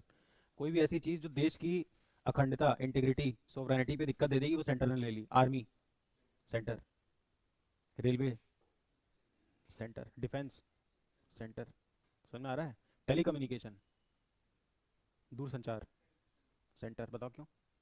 फ़ोन किया हमने यूपी से तमिलनाडु को, अगर हम टेलीकम्युनिकेशन स्टेट के अंदर दे देंगे तो हो सकता है वो वहाँ मेरा सिम ही ना चलने दे। तो सेंटर। जो भी चीज़ें देश को जोड़ने में काम आएंगी, अगर कभी एग्जाम में फंस जाओ। बाकी मैं तुमको बता रहा हूँ, फंसाता है एजुकेशन पे है, फॉरेस्ट पे है, हेल्थ पे है, पर मान लो कभी कहीं कुछ रैंडम पूछ दे, है ना? तो हमेशा ध्यान रखना है, अगर वो चीज़ देश की यूनिटी और इंटीग्रिटी में हेल्प कर रही है, देश को जोड़ने का काम कर रही है, तो वो हमेशा सेंटर रखेगा अपने पास। समझ में आ रहा है? सेंटर लिस्ट, स्टेट लिस्ट और कॉन्करेंट। कॉन्करेंट में कितने हैं? 52। समझ में आया? ये हमने कहाँ से लिया है system? Government of India act से। गवर्नमेंट ऑफ इंडिया एक्ट से, गवर्नमेंट ऑफ इंडिया एक्ट से हमने क्या लिया? सेंटर और स्टेट में जो पावर्स बांटी गई हैं वो चीज़। दूसरा फेडरल सेटअप। फेडरल सेटअप मतलब सेंट्रल लेवल पे भी सरकारें होंगी और स्टेट लेवल पे भी सरकारें होंगी। ये हमने कहाँ से लिया है? Government of India act 1935। अब तुम्हारे दिमाग में आना चाहिए स्टेट लेवल पे सरकारें थी उस टाइम पे, तभी तो कॉन्स्टिट्यूएंट असेंबली में वो लोग पहुंचे। बताया था ना, कॉन्स्टिट्यूएंट असेंबली स्टेट लेजिस्लेचर से आए थे लोग। मतलब सेंटर और स्टेट पे व्यवस्था थी। फेडरल का मतलब होता है जब पावर दो गवर्नमेंट्स में बटी हो, सेंट्रल और स्टेट। जैसे जो यूके है वहां पे सिर्फ सेंट्रल गवर्नमेंट का पावर है, चाइना में सेंट्रल गवर्नमेंट की पावर है, अमेरिका में फेडरल सिस्टम है। सेंटर और स्टेट अलग अलग भी एग्जिस्ट करते हैं। समझ में आ रहा है? इंडिया में भी फेडरल है, सेंट्रल में भी सरकार है, स्टेट में भी, बस इंडिया यूनिटरी की तरफ इंक्लाइंड है। सेंट्रल ज़्यादा पावरफुल है। समझ में आ रहा है? अमेरिका में नहीं है, अमेरिका में दो लेवल पे सरकार होती है। अमेरिका में तुम्हारे पास सिटीजनशिप भी सोचो दो होती हैं। तुम अमेरिका के भी सिटीजन होते हो और जिस स्टेट में रह रहे हो, जैसे फ्लोरिडा, तो फ्लोरिडा के भी सिटीजन हो। एक स्टेट में एक चीज़ की क्राइम होगा, जैसे मान लो कोई X X Y Z drug है अमेरिका में, इसलिए ये सब बहुत होता है। एक एक स्टेट में ये ड्रग पे डेथ पेनल्टी होगी और एक स्टेट में ये ड्रग अलाउड होगी। तो ड्रग सेल करेगा ये इधर और भाग जाएगा दूसरे स्टेट। इंडिया में भी ये सिस्टम है, अलग अलग स्टेट, जैसे कसिनो गोवा में अलाउड है, इधर नहीं। पर इंडिया में सेंटर पावरफुल बहुत है। हम्म, हाँ, गुजरात में लिकर बैन है, राजस्थान में चल रहा है। बस इंडिया में सेंटर इज मोर पावरफुल। ठीक। ये हमने समझ में आ गया। फिर हमें ब्रिटेन के कॉन्स्टिट्यूशन से क्या लिया है?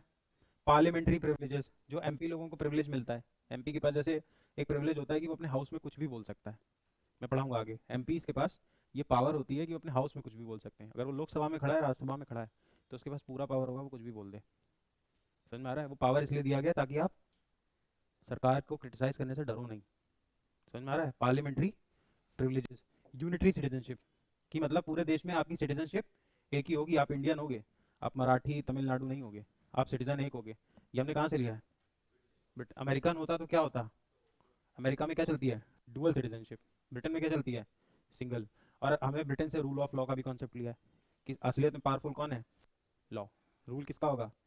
शासन किसका होगा? कानून का। समझ में आया? अब देखो ऑस्ट्रेलिया के कॉन्स्टिट्यूशन से क्या लिया है? ऑस्ट्रेलिया के कॉन्स्टिट्यूशन से हमने प्रियम्बल लिया है। प्रियम्बल में समझाऊंगा। प्रियम्बल क्या होता है? हर कॉन्स्टिट्यूशन का पहला पन्ना क्या कहलाता है? प्रियम्बल। सबके पास इतनी फुर्सत नहीं कि पूरा कॉन्स्टिट्यूशन पढ़ें, वो करते क्या है, प्रियम्बल पढ़ लेते हैं। अभी तुम भी हमसे पूछोगे कि सर जिम्बाब्वे का थोड़ा कैरेक्टर बता दो, तो हम पूरा कॉन्स्टिट्यूशन थोड़ी पढ़ेंगे। मैं कॉन्स्टिट्यूशन देखूंगा जिम्बाब्वे का, उसका प्रियम्बल देखूंगा। जैसे इंडिया के प्रियम्बल में लिखा है India is a sovereign socialist secular democratic Republic. समझ में आ गया कि इंडिया में क्या चलेगी? डेमोक्रेसी। सोशलिस्ट, अमीर गरीब दोनों का ध्यान रखेंगे। समझ में आ रहा है? डेमोक्रेट मतलब डेमोक्रेसी चलेगी। रिपब्लिक मतलब जो हेड ऑफ स्टेट होगा वो इलेक्टेड होगा। जैसे ब्रिटेन रिपब्लिक नहीं है, ब्रिटेन रिपब्लिक नहीं है। रिपब्लिक क्या होता है? रिपब्लिक वो चीज़ होती है कि उस देश का जो सबसे हेड बैठा आदमी है वो किसी फैमिली से आ रहा है, हेरिडिटरी आ रहा है, या वो इलेक्ट हो सकता है। ब्रिटेन में क्या है, जो सबसे हेड है वो कौन है? क्वीन। पावर पपीएम के हाथ में है, लेकिन असलियत में ऑन पेपर हेड कौन है? क्वीन। हर आदमी क्वीन की जगह बैठ सकता है, उसकी फैमिली के लोग बैठेंगे। तो ब्रिटेन एक रिपब्लिक नहीं है। अमेरिका में हेड कौन है? प्रेसिडेंट। प्रेसिडेंट इलेक्ट होता है, यस और नो? यस। तो America is a republic. India में सबसे हेड कौन है? सेरेमोनियली प्रेसिडेंट। प्रेसिडेंट इंडिया में इलेक्ट होता है, यस, कोई भी बन सकता है, द्रौपदी मुर्मू। तो India is a republic. India is a sovereign socialist secular democratic Republic. अब रिपब्लिक जैसे ही मैं देखूंगा, मैं समझ जाऊंगा इस देश का जो सबसे ऊंचा पद है उस पर कोई भी जा सकता है। जहां पे भी रिपब्लिक वर्ड मिसिंग होगा मतलब उस देश में वो ऊपर नहीं जा सकता। ठीक। अब ऑस्ट्रेलिया से हमने और क्या लिया है? Concurrent list. देखो ट्रैप क्वेश्चन, सेंटर स्टेट, लेकिन concurrent list Australian constitution.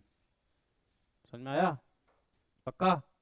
Freedom of trade and commerce. अब तुम्हारे दिमाग में इसका क्या मतलब है? एक स्टेट से दूसरे स्टेट में माल बेच पाते हैं हम लोग, यस और नो? ई वे बिल कटती है जीएसटी की, बेचते ही है। अब यहाँ से कोर्स जा रहा है, चंडीगढ़ में कोई सुन रहा है तो वो क्या कट रहा है? Trade and commerce, inter state trade हो रहा है। समझ में आ रहा है? ये हमने कॉन्सेप्ट कहाँ से लिया है? ऑस्ट्रेलिया। अमेरिका से हमने क्या लिया है? फंडामेंटल राइट्स, डिटेल में पढ़ेंगे। Judicial review. जुडिशियल रिव्यू जो मैंने अभी तुमको समझाया कि जुडिशरी के पास ये पावर होगी कि वो ये चेक कर सके कि ये लॉ इलीगल है या लीगल। जुडिशरी के पास ये पावर होगी कि वो ये चेक कर सके कि एग्जीक्यूटिव ने कोई काम किया सही या गलत। इसलिए तो लोग वकील से डरते हैं। क्या होगा, तुमने मान लो कोई काम किया गलत सरकार में, ठीक, तो हम तुम्हारा केस लेके कहाँ चले गए? कोर्ट। और इंडिया में क्या है? जुडिशरी के पास पावर होगी तुम्हारे हर डिसीजन को रिव्यू करने की। अगर गलती पकड़ी गई तो जुडिशरी नाप देगी, को जेल भेज दे, को सस्पेंड कर दे, को घर बैठा दे। समझ में आ रहा है? पक्का? Impeachment of the president. President को हटाने की प्रोसेस को क्या कहते हैं? इम्पीचमेंट। इंडिया के आर्टिकल 61 में लिखा हुआ है। किस में लिखा है? 61 में। जब प्रेसिडेंट पढ़ेंगे तो समझाएंगे। पर लिया कहाँ से है? American constitution. जापानीज कॉन्स्टिट्यूशन से क्या लिया है? Procedure established by law. अब देखो ये क्या होता है। दो तरीके होते हैं, एक होता है प्रोसीजर स्टैब्लिश्ड बाय लॉ और एक होता है due process of law. Procedure established by law कहता है कि अगर कानून में कोई तरीका लिखा है और उस तरीके को तुम सेटिस्फाई कर देते हो तो सजा हो जाएगी।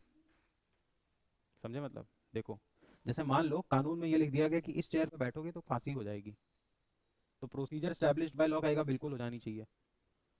दूसरा कॉन्सेप्ट है due process of law, America में, वो इंडिया ने भी अपनाया हुआ है। ड्यू प्रोसेस ऑफ लॉ कहता है कि यार इसको फांसी तो हो जानी चाहिए, लेकिन ये भी तो चेक करो कि किस चीज पे फांसी दे रहे हो। मतलब समझ रहे हो? लॉ का इंटेंशन भी चेक करो। प्रोसीजर टेक्निकल हो रहा है, टेक्निकल हो रहा है। तुम बताओ, लड़के बताओ, टेक्निकल हो रहा है? हो रहा है। प्रोसीजर स्टैब्लिश बाय लॉ समझना है कि नहीं? हमको कोई दिक्कत नहीं है। दो चीजें होती है ड्यू प्रोसेस ऑफ, 1 मिनट बता रहा हूँ, समझ में आया तो ठीक है, नहीं तो एक कान से निकाल दूसरे से फेंक दो। दो चीजें होती है, प्रोसीजर स्टैब्लिश बाय लॉ और due process of law. Procedure establish by law कहता है कि अगर लॉ ने जो प्रोसीजर बना रखा है, अगर लॉ कायदे का है, कायदे का मतलब पार्लियामेंट ने पास किया है, ठीक, तो मतलब सही है। और फिर उस लॉ में जो भी लिखा हो, तो अगर उसने वो गलती की तो उसको सजा दे दो। पार्लियामेंट ने पास किया था कि रेड चेयर में बैठने वाले को गोली मार देंगे, तो प्रोसीजर स्टैब्लिश बाय लॉ कहेगा कि लॉ इतना कट्टर होना चाहिए कि लाल कुर्सी पे बैठे तो गोली मार दो। ड्यू प्रोसेस ऑफ लॉ क्या कहता है? ड्यू प्रोसेस ऑफ लॉ कहता है कि हो सकता है वो जो कानून पास किया हो वो पार्लियामेंट नहीं किया हो, लेकिन तुम ये भी चेक करो वो कानून सही था कि नहीं। थोड़ा इंसानियत की तरफ जाता है, थोड़ा लिबरल है। इंडिया में 1977 से पहले क्या चलता था? Procedure establish by law. अगर उस चीज़ की सज़ा है तो सज़ा मिलेगी। जुडिशरी का ये काम होता था देखना कि उसने गलती की तो सज़ा दो, बस। जुडिशरी का काम ये नहीं था कि तुम ये भी चेक करो कि लॉ क्या सही है गलत। सेपरेशन ऑफ पावर को वायलेट कर रहा है। लेजिस्लेचर, एग्जीक्यूटिव और जुडिशरी तीनों के अपने अपने काम है। तो जुडिशरी का काम तो सिर्फ ये था ना कि अगर गलती करे तो सज़ा दो। तो प्रोसीजर स्टैब्लिश बाय लॉ यही कहता है कि अगर गलती थी, लाल कुर्सी पे बैठा था तो सज़ा दे दो सर। पर ड्यू प्रोसेस ऑफ लॉ बोलेगा कि देखो गलती थी, सज़ा दूंगा, पर ये भी तो देखूंगा जो गलती है वो कैसी गलती है। वो कानूनी चेक करने चला जाता है। अमेरिका में जुडिशरी बहुत स्ट्रांग है, तो अमेरिका में वो ये तो चेक करते हैं गलती की कि नहीं, वो ये भी देखते हैं ऐसा तो नहीं लॉ ही गलत था।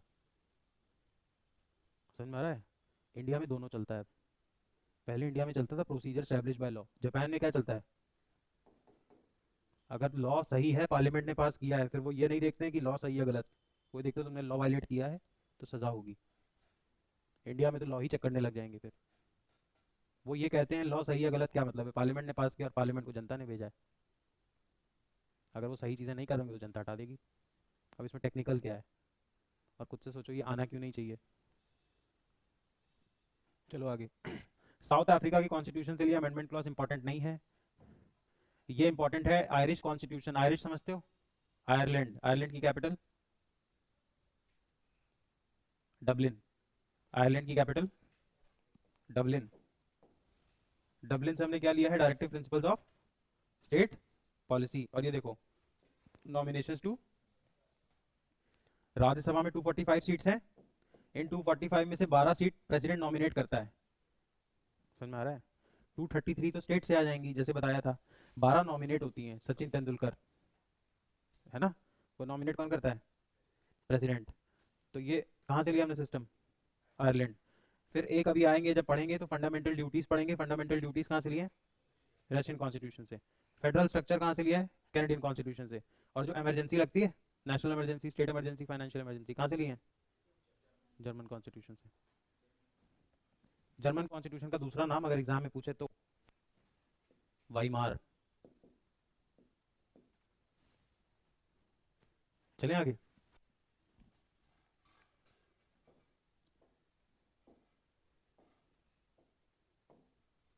चलो प्रियम्बल तक आ गए, यहाँ तक समझ में आया?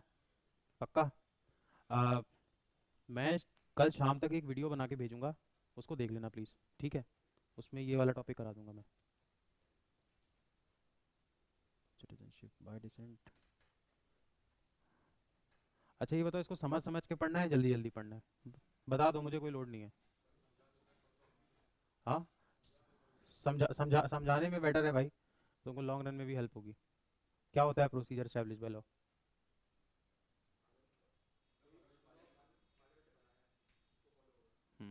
बिल्कुल कट्टर तरीके से, फिर चाहे कुछ भी हो। वो ये लॉजिक देते हैं कि पार्लियामेंट ने पास किया मतलब पीपल ने पास किया। अगर भाई सही नहीं होता तो पीपल वोट ही नहीं देंगे। जापान करता है, एकदम टक कट्टर से करता है। इंडिया भी पहले यही करता था। फिर Menaka Gandhi versus union of India एक केस हुआ है, अब तुम लोग उसमें मत जाओ। मेनका गांधी केस में के बाद से हम ड्यू प्रोसेस ऑफ लॉ पे आ गए। अब हम ये भी देखते हैं कि यार लॉ तो नहीं गलत था, उसमें जस्टिस डिले हो जाता है। अगर सोचो इंडिया में प्रोसीजर स्टैब्लिश बाय लॉ होता तो शायद अजमल के साहब को तुरंत फांसी जाती। फिर वो ये भी देखने लगेंगे कि ये छोटा बच्चा है, ये गलत कर रहा है, सही कर रहा है। लॉयर्स के लिए तो फायदा ही है। पहले मेरे पास मान लो राइट था कि इसने सही किया है गलत, अब मेरे पास ये भी राइट है कि मैं लॉ ही चैलेंज कर दूंगा, सर लॉ ही गलत है। जुडिशरी को पावरफुल बनाता है क्या? ड्यू प्रोसेस की प्रोसीजर स्टैब्लिश्ड। पावरफुल जुडिशरी को कौन बनाता है? Due process. क्यों?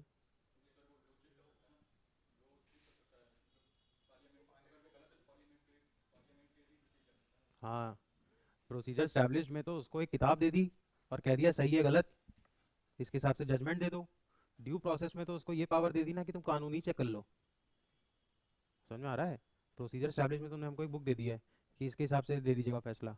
ड्यू प्रोसेस में तो हमको वही चेक हो जाएगा, हम बुक ही चेक कर लेंगे। लेकिन जो लोअर कोर्ट्स होती हैं, जिला अदालत, जिला से नीचे मजिस्ट्रेट, मुंसिफ, डिस्ट्रिक्ट कोर्ट्स, डिस्ट्रिक्ट जज, ये प्रोसीजर स्टैब्लिश बाय लॉ पे ही काम करते हैं। जो लॉ है उसी हिसाब से जजमेंट देंगे।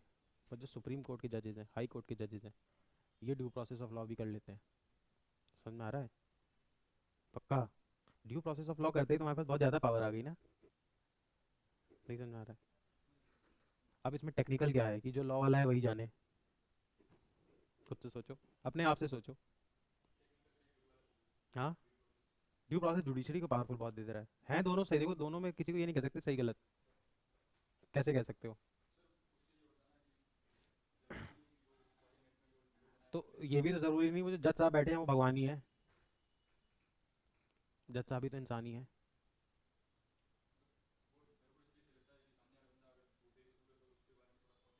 हाँ बिल्कुल, तो मैं तो कह ही रहा हूँ थोड़ा ह्यूमैनिटेरियन है ड्यू प्रोसेस ऑफ लॉ। हाँ बिल्कुल, अभी अमेरिका में ड्यू प्रोसेस ऑफ लॉ है।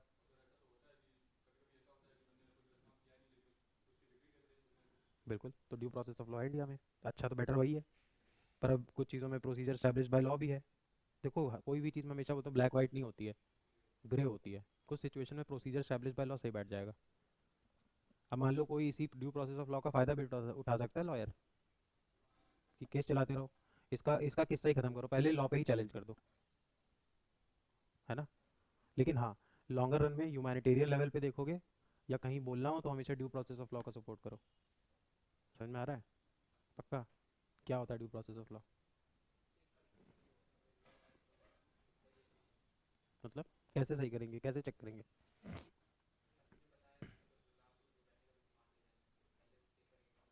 वो तो समझाने के लिए बताता हूँ।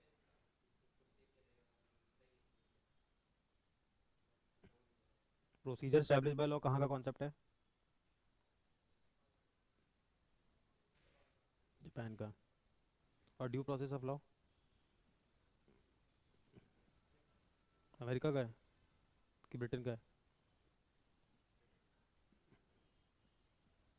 अमेरिका का है, तब से तुम्हारा दिमाग ही नहीं रहता है। तुमको क्या बनना है, इसके बाद क्या करना है? बताओ बताओ। हम्म।